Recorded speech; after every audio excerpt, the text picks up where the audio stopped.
American torque wrench LP3-2L 110 volt 11 amp 3-stage induction brushless electric motor which only requires 1500 watts to run at 10,000 psi. Unit is equipped with continuous duty external heat exchanger, which is important when operating in extreme heat environments. It is equipped with a ground fault interrupter which prevents damage or shock in the event the unit comes into contact with water or a pendant accidentally dropped into the cellar. The unit is equipped with 2-gallon reservoir for longer runtime and cooler hydraulic oil. Alright, first let's get started with some of the basic features. Pressure gauge. Whenever you're reading your pressure, you can see it's in red. That's the PSI. That's the one that you're going to be using to read in PSI. This is a torque valve. This is how you adjust the pressure, and we'll go over this in a moment. This is your solenoid. After running the pump and before disconnecting your hoses, you're going to push this button here to relieve any residual pressure that's trapped in the system.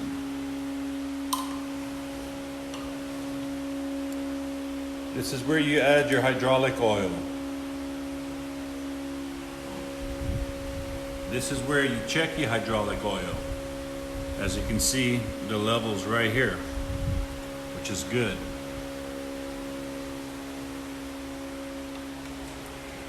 On the back of the pump, this is your control box.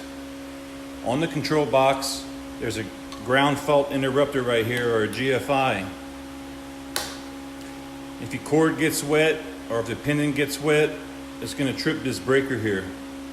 And you just turn it off, and then you turn it back on and it resets.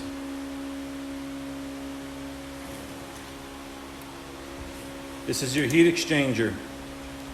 The pump's a continuous duty pump, so what that means is that when you turn it on, it's going to run until you turn it off. And that's a good thing, because if you're working in a warm environment, and we know it gets pretty hot around here, you could leave your pump running and it's going to continue to circulate and cool your hydraulic fluid. This is a little bit better opposed to some of the pumps that shut off after 8 or 20 seconds. This is your pendant. This is your on and off button, and this is your advance button,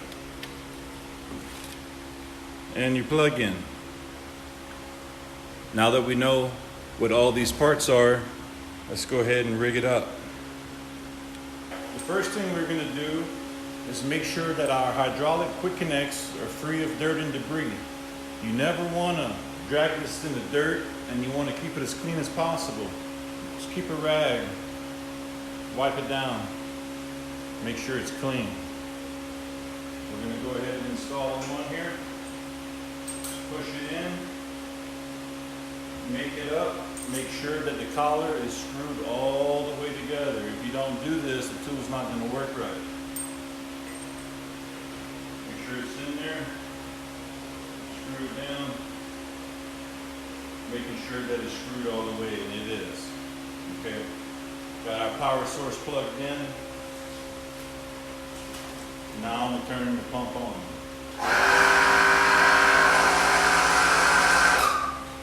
Okay, real quick, whenever you set any pressure, you always want to make sure that the regulator right here, some people call it the torque valve, that it's turned all the way in the release position, which would be counterclockwise. Whenever you're adjusting your pressure on the gauge, you always want to adjust it as it's going up. And the pressure is increasing, not decreasing. So for our purposes, I'm going to go ahead and set it at 5,000 psi. Turn the pump on, and I'm going to hold the advance button down. Now I'm ready to set pressure.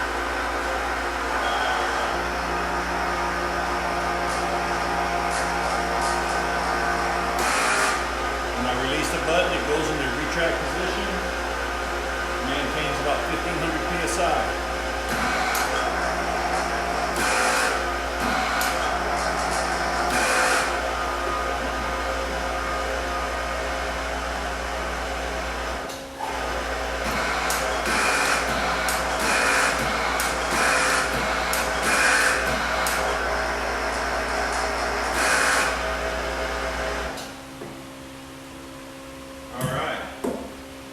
Whenever you're done using the pump and before disconnecting your hoses, you'll notice that it has just a little bit of pressure on it.